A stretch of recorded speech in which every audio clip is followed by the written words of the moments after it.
ফরিদপুরের সদরপুরে ফুটবল প্রেমীদের মধ্যে বইছে উৎসবের হাওয়া।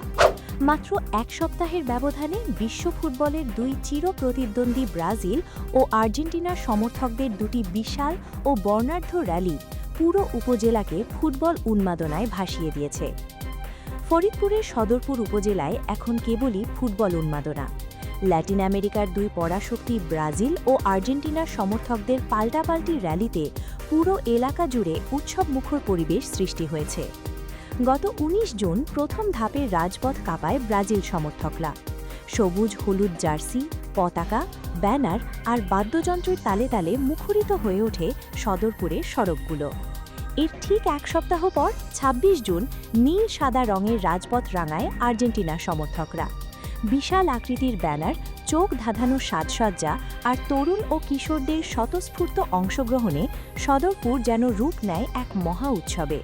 সমর্থকদের দাবি, এটি দক্ষিণবঙ্গের অন্যতম বৃহত্তম আর্জেন্টিনা ভক্তদের র্যালি। স্থানীয় বাসিন্দাদের মতে, ফুটবলের প্রতি এমন ভালোবাসা কেবল বিনোদনই নয়, দুই দলের সমর্থকদের শান্তিপূর্ণ সহাবস্থান সদরপুরে সামাজিক সম্প্রীতির এক অনন্য দৃষ্টান্ত স্থাপন করেছে।